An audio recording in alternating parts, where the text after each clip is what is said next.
اگر اس سرزمین پہ حضرت امام حسین نے قدم رکھا ان کے مقابل یزید بھی آیا، مگر تاریخ گواہ ہے نہ یزید کا وہ ستم رہا نہ زیاد کی وہ جفا رہی، رہ نام زندہ حسین کا جسے زندہ رکھتی ہے کربلا۔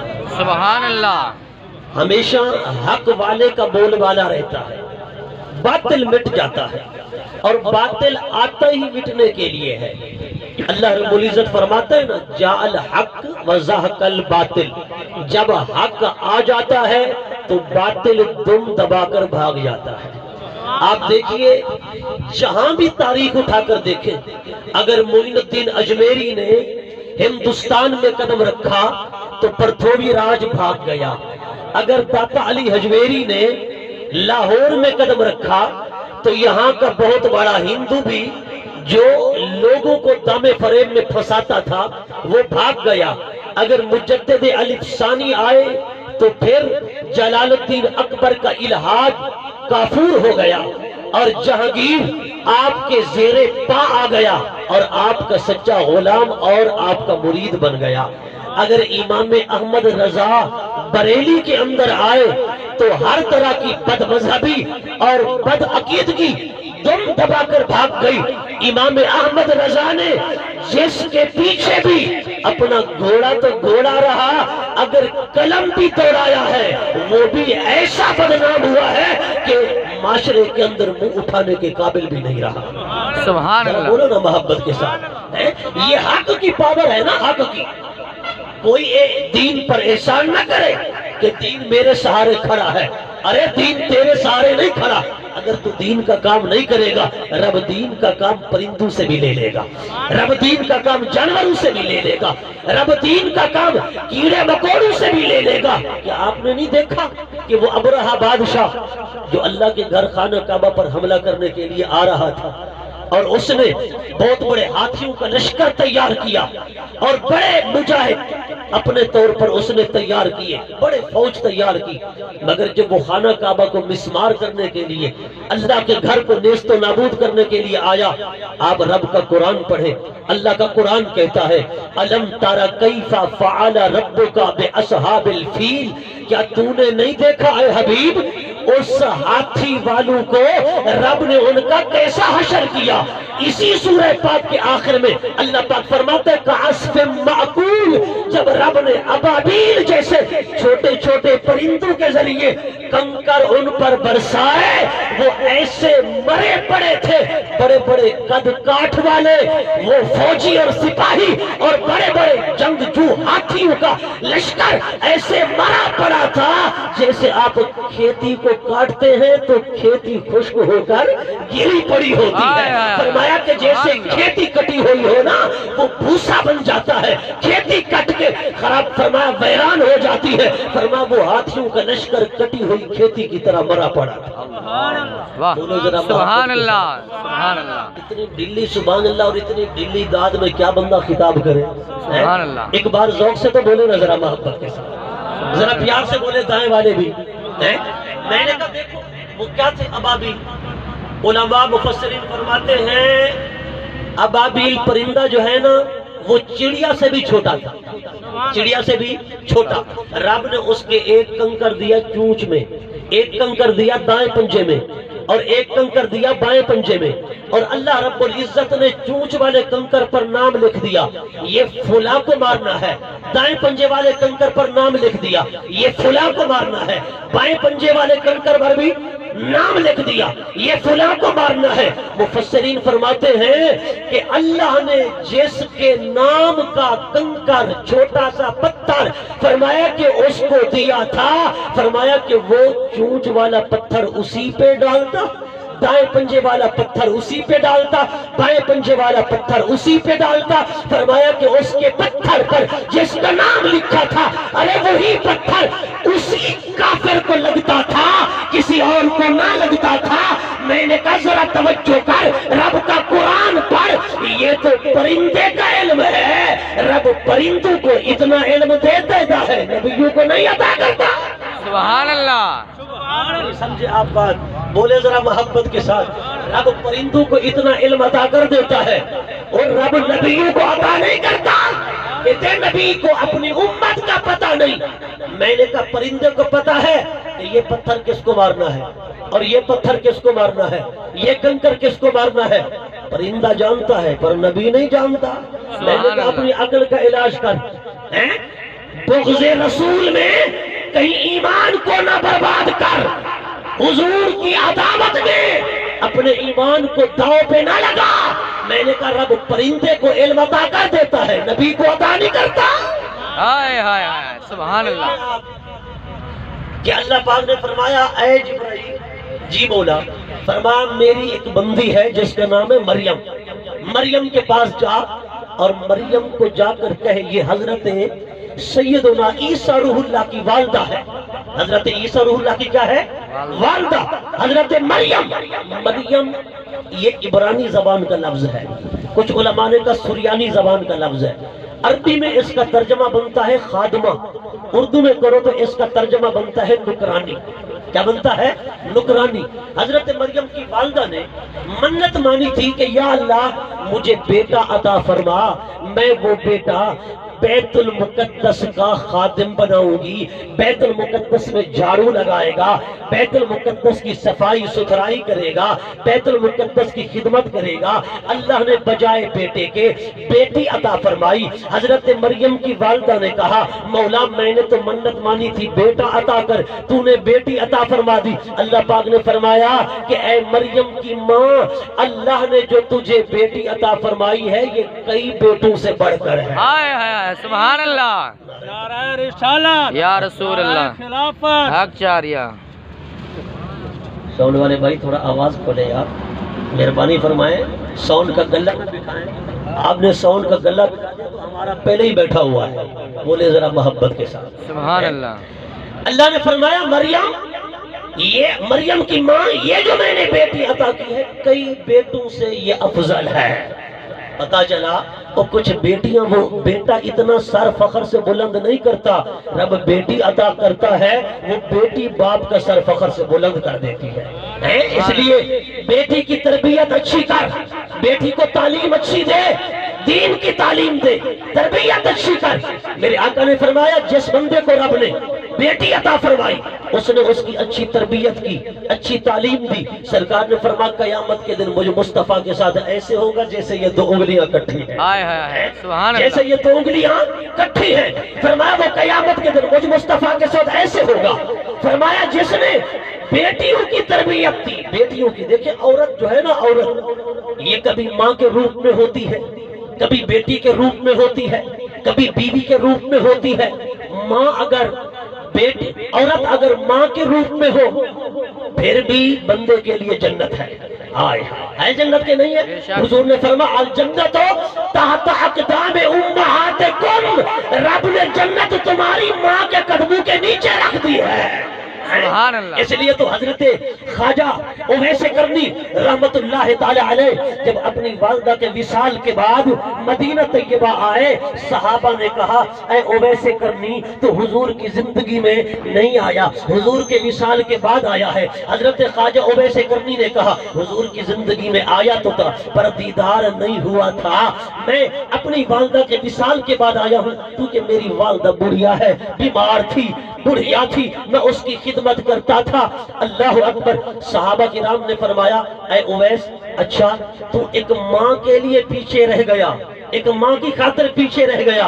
اے اویس ہم نے تو ماں باپ بھی مصطفیٰ پر قربان کر دیے, آل اولاد بھی مصطفیٰ پر قربان کر دی, ہم نے تو اپنی جانیں بھی مصطفیٰ پر قربان کر دی, اپنے مال و دولت بھی مصطفیٰ پر قربان کر دیے. اے اویس تو نے ماں کو قربان نہیں کیا مصطفیٰ پر. اویس نے کہا اچھا نبی کے غلاموں یہ بتاؤ تم نے ماں باپ بھی مصطفیٰ پر قربان کر دیے, تم نے آل اولاد بھی قربان کر دی, تم نے اپنی جائیدادیں بھی قربان کر دی, جانیں بھی قربان کر دی, میرے مصطفیٰ کا جمال تو بیان کرو. میرے مصطفیٰ کا حسن تو بیان کرو۔ صحابہ نے حضور کا جمال ظاہری بیان کیا۔ سرکار کی آنکھیں مبارک ایسی تھی، حضور کے ابرو اقدس ایسے تھے، حضور کے شفتین ایسے تھے، دندان مبارک ایسے تھے، میرے آقا یوں مسکرایا کرتے تھے، میرے آقا یوں چلا کرتے تھے، میرے آقا کی زلف عنبری ایسی تھی، حضور کی پیشانی اقدس ایسی تھی، چشمان مقدسہ ایسی تھی، کان مبارک ایسے تھے، حضور کے دست اقدس ایسے تھے، حضور کے پاؤں اقدس ایسے تھے۔ سرکار خطاب یوں فرماتے تھے، حضور تقریر یوں کرتے تھے۔ صحابہ نے سرکار کا ظاہری جمال بیان کر دیا۔ حضرت اویس کرنی نے کہا، او میرے نبی کے غلاموں، میں نے مصطفیٰ کے جمال ظاہری کی بات نہیں کی ہے، میں نے تو جمال باطنی کی بات کی ہے۔ ہائے ہائے سبحان اللہ، اللہ اکبر، یا رسول اللہ، حق چاریہ، یا علی۔ میں نے تم سے جمال ظاہری کو نہیں پوچھا، میں نے تو جمال باطنی کا پوچھا ہے۔ اور میرے نبی کے غلاموں بتاؤ مصطفیٰ کا جمال باطنی کیا تھا؟ مصطفیٰ کا جمال باطنی کیا تھا؟ صحابہ کہتے ہیں پھر حضرت خواجہ اویس کرنی نے حضور کا جمال باطنی بیان کیا۔ ایسا بیان کیا کہ صحابہ بھی بے خود ہو گئے، صحابہ بھی مست ہو گئے اور بے خود ہو گئے۔ میں نے کہا اللہ اکبر۔ حضرت خواجہ اویس کرنی اپنی ماں کی خدمت کرتے رہے۔ کیوں؟ ایک مرتبہ ایک مجاہد آیا، حضور کی بارگاہ میں عرض کرتا ہے آقا چلنا ہے جہاد پر۔ حضور نے فرمایا تیرے ماں باپ زندہ ہیں؟ عرض کی آقا زندہ ہے۔ فرمایا تیری ماں زندہ ہے؟ عرض کی یا رسول اللہ زندہ ہے۔ فرمایا گھر جا اپنی ماں کی خدمت کر، رب نے تیری ماں کی خدمت میں تیرے لیے جنت رکھ دی ہے۔ تیری ماں کی خدمت میں تیرے لیے جنت ہے۔ اگر عورت ہو ماں کے روپ میں، رب نے اس کے قدموں کے نیچے جنت رکھ دی ہے۔ کیا رکھ دی ہے؟ جنت رکھ دی ہے۔ اگر عورت ہو بیٹی کی صورت میں، بیٹی کے روپ میں، رب نے اس کو اچھی تعلیم و تربیت دینے میں بھی جنت رکھ دی ہے۔ اگر عورت ہو بیوی کے روپ میں، حضور فرماتے ہیں نفقۃ الرجل علی اہلہ صدقۃ، بخاری کی حدیث ہے۔ میرے نبی نے فرمایا جو لقمہ تو اپنی بیوی کے منہ میں دیتا ہے، رب اسے بھی صدقہ بنا کر تیرے نام اعمال میں ثواب لکھ دیتا ہے۔ سبحان اللہ۔ بیوی کے منہ کے اندر جو تو لقمہ دیتا ہے، اپنے بچوں کو جو تو کھلاتا ہے پلاتا ہے۔ مسلمانوں یہ بات ہنسنے کی نہیں، کچھ لوگ جوان ہنس رہے ہیں، بیوی کو تم نے نوکرانی سمجھ رکھا ہے، بیوی تمہارے گھر کی نوکرانی ہے۔ یہ تو خوش نصیب ہو نا اگر تمہاری دکان کا کوئی نوکر ہے، ملازم ہے، مہینے کے بعد اسے بھی تنخواہ دیتے ہو نا، مگر ثواب آپ کو ایک ایک روپے کا نہیں ملتا، آپ نے اس کی محنت کا بدلہ دیا ہے۔ کیا دیا ہے؟ محنت کا بدلہ دیا ہے۔ آپ نے کھیتی باڑی کے لیے مزارع رکھا ہوا ہے، جو کاشتکاری کرتا ہے، کاشتکار کو بھی آپ کچھ دیتے ہیں نا، مگر اللہ پاک ایک ایک دانے کے بدلے، ایک ایک روپے کے بدلے تمہیں اجر و ثواب نہیں دیتا۔ کیوں؟ آپ نے اس کی محنت کا صلہ دیا ہے، آپ نے اس کی محنت کا معاوضہ دیا ہے۔ آپ کے گھر میں بیوی ہے، وہ آپ کے کپڑے دھوتی ہے، آپ کے گھر کا کھانا پکاتی ہے، آپ کی خدمت کرتی ہے، آپ کی چار دیواری کا احترام اور حفاظت کرتی ہے، تیرے بچوں کی خدمت کرتی ہے، تیرے بچوں کی دیکھ بھال کرتی ہے، تیرا کھانا پکاتی ہے، اور جو تو اس کو کپڑے لے کر دیتا ہے، پیسے دیتا ہے، رب اس کو اس کی محنت کا معاوضہ بنا دے، تجھے اجر عطا نہ فرمائے، تجھے ثواب عطا نہ فرمائے، مگر دیکھ تو صحیح یہ میرے نبی کی نسبت کا کمال ہے، حضور کے امتی ہونے کا کمال ہے کہ میرے نبی نے فرمایا نفقۃ الرجل علی اہلہ صدقۃ، بیوی کے منہ میں ایک ایک لقمہ جو تو دیتا ہے رب اسے بھی صدقہ بنا کے ثواب عطا کر دے۔ سبحان اللہ۔ نعرہ تکبیر، نعرہ رسالت، نعرہ خلافت، نعرہ حیدری، سرکار کی آمد، مدنی کی آمد، طٰہٰ کی آمد۔ دیکھیں آپ، اگر عورت ماں کے روپ میں ہو پھر بھی تیرے لیے جنت ہے، اگر عورت بیٹی کے روپ میں ہو پھر بھی تیرے لیے جنت ہے، اگر عورت بیوی کے روپ میں ہو پھر بھی تیرے لیے بے شمار اجر و ثواب ہے اور جنت ہے، اگر عورت ماں کے روپ میں ہو تو پھر بھی تیرے لیے جنت ہے۔ یہ حضور کی نسبتوں کا صدقہ تو ہے۔ اللہ اکبر۔ میں عرض یہ کر رہا تھا کہ سرکار کائنات امام الانبیاء کی سچی غلامی اختیار کر، پھر خدا کی قسم تیرا ایک ایک قدم جو سنت مصطفیٰ اور اتباع مصطفیٰ اور اطاعت مصطفیٰ میں اٹھے گا، رب اس ایک ایک اٹھے ہوئے قدم کو بھی تیرے لیے اجر و ثواب بنا دے گا، سبحان اللہ، تیرے لیے اجر و ثواب بنا دے گا۔ حضرت مریم عرض کر رہا تھا کہ حضرت مریم کی ماں نے کہا مولا میں نے بیٹے کی منت مانی تھی، تو نے بیٹی عطا فرمائی۔ اللہ نے فرمایا اے مریم کی ماں، رب نے جو تجھے بیٹی عطا کی ہے یہ کئی بیٹوں سے بڑھ کر ہے۔ میں نے کہا بیٹی کی تعلیم و تربیت اچھی کر، بیٹیاں بھی سر فخر سے بلند کر دیتی ہے۔ دیکھنا مصطفیٰ کی شہزادی، شہزادی کونین، لخت جگر مصطفیٰ حضرت سیدہ بی بی فاطمہ الزہرا سلام اللہ علیہا، جب مولا علی کے ساتھ نکاح ہو رہا تھا، ہاں حضرت جبرائیل امین آئے، یا رسول اللہ آپ کی بیٹی کا، آپ کی لخت جگر کا نکاح آپ کے رب نے عرش پہ پڑھا دیا ہے۔ وہ فرماتا ہے فرش پہ آپ پڑھا دے، فرش پہ آپ پڑھا دے۔ حضرت سیدہ خاتون جنت سلام اللہ علیہا کا نکاح فرش پہ مصطفیٰ نے پڑھایا، عرش پہ خدا نے پڑھایا۔ ہاں علماء فرماتے ہیں صاحب الریاض النظرہ نے لکھا، علامہ محب الطبری رحمت اللہ تعالی علیہ نے، حضور نے پوچھا جبرائیل یہ بتا عرش پہ جو میرے رب نے میری شہزادی کا نکاح علی سے پڑھایا ہے، یہ بتا کہ اس میں مجلس نکاح میں جو شریک تھے باراتی وہ کون تھے اور کتنے تھے؟ حضرت جبرائیل کہتے ہیں یا رسول اللہ نکاح پڑھانے والا خدا تھا، اس میں باراتی 40,000 رب کے مقرب فرشتے تھے، 40,000 مقرب فرشتے تھے۔ حضرت سیدہ خاتون جنت کا فرش پہ نکاح حضور نے پڑھایا، اور حضور نے فرمایا بیٹی فاطمہ تیرا حق مہر یہ ہے فلاں ہے۔ حضرت سیدہ خاتون جنت نے کہا بابا جان میرا حق مہر نہ مجھے درہم چاہیے، نہ مجھے دینار چاہیے، اور نہ مجھے کچھ اور چاہیے سونا چاندی۔ حضور نے فرمایا بیٹی فاطمہ پھر تجھے حق مہر میں کیا دیا جائے؟ شہزادی کونین ہو، دیکھو بچوں کی تربیت ایسی کرو کہ بچے ماں باپ پر قربان اور فدا ہو جائیں۔ حضرت سیدہ خاتون جنت ساری رات عبادت کرتی، طویل سجدے کرتی، اور جب صبح کی گھڑی آتی آپ دعا کے ہاتھ اٹھاتی۔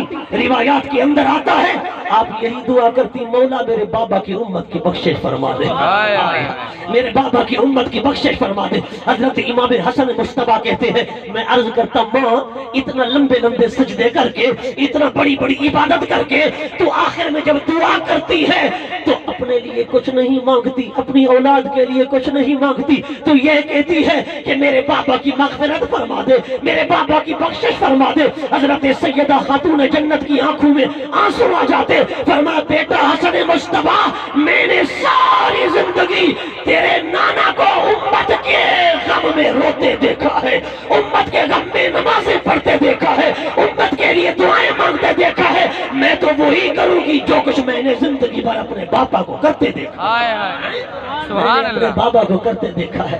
وہ حضور کے غلاموں اس گھرانے سے پیار کرو کہ مصطفیٰ اگر پیدا ہوئے تو زبان پہ یہی تھا اللہم اغفر لامتی، مصطفیٰ غاروں میں گئے تو زبان پہ یہی تھا اللہم اغفر لامتی، مصطفیٰ اللہ مکہ کی بلندیوں تک گئے امت کو پھر بھی نہیں بھولے، زبان پر یہی تھا اللہم اغفر لامتی۔ سبحان اللہ، سبحان اللہ، نہیں توجہ آپ کی بولو محبت کے ساتھ۔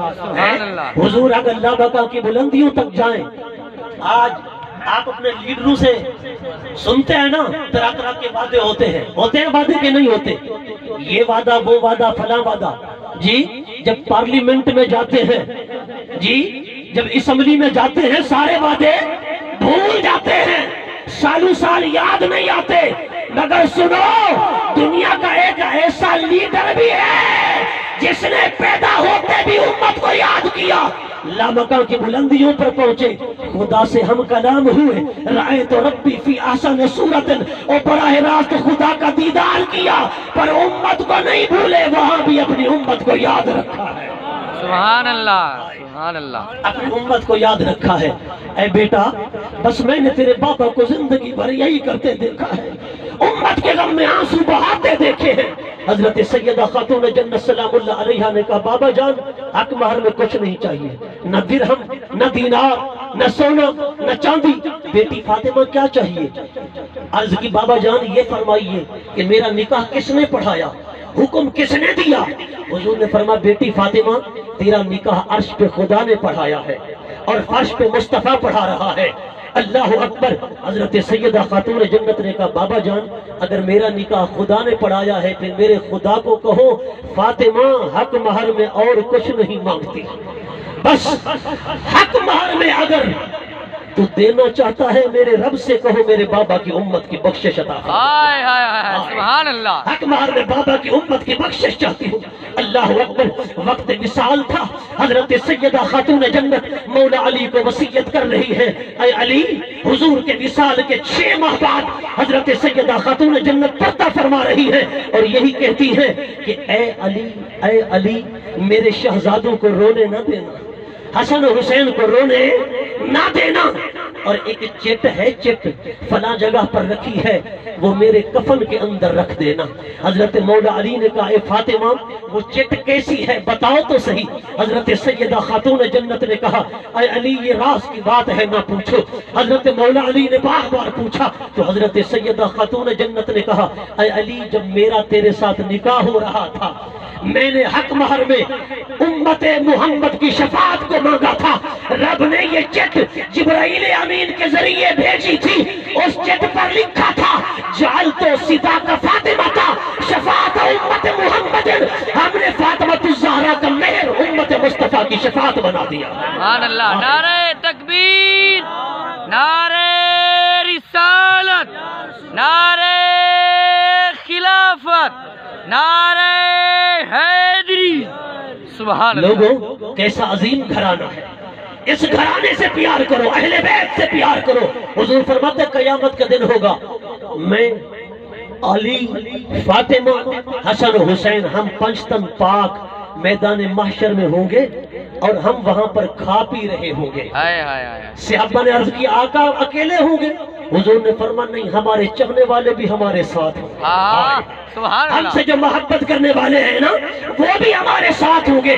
حضرت مریم کے پاس عیسیٰ روح اللہ عظیم بیٹا عظیم فرزند متولد ہوا، پیدا ہوا، حضرت عیسیٰ کی ولادت ہوئی، پر یاد رکھو حضرت جبرائیل آ کر کہتا ہے لِأَهْبَ لَكَ غُلَامًا زَكِيًّا، اے مریم میں تجھے ایک خوبصورت حسین و جمیل صاف ستھرا لڑکا دینے آیا ہوں، میں دینے آیا ہوں۔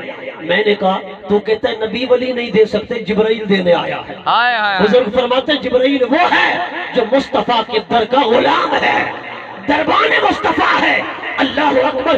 جبرائیل کہتا ہے آب اللہ کے غلامن زکیہ، میں بیٹا دینے آیا ہوں، میں بیٹا دینے آیا ہوں۔ واہبہ یاہبو ہیبتم سے بنا ہے، اس کا معنی ہے بیٹا بخشنا، میں بیٹا بخشنے آیا ہوں۔ ارے جبرائیل بیٹا دے سکتا ہے؟ میں نے کہا نبی کے در کا غلام ہے، جب خدا کی قدرت مہربان ہوتی ہے تو جبرائیل جیسی ہستی کو بھی عطائیں کر دیتی ہیں، اختیارات عطا کر دیتے ہیں۔ میں نے کہا جہاں جبرائیل بیٹا دے رہا ہے وہاں نبی عاجز ہے، نبی کچھ نہیں دے سکتا؟ میں نے کہا نبی کو بھی رب نے مختار کل بنا کے بھیجا ہے، اسی لیے ہم کہتے ہیں مالک کونین ہیں گو پاس کچھ رکھتے نہیں، دو جہاں کی نعمتیں ہیں ان کے خالی ہاتھ۔ دعا ہے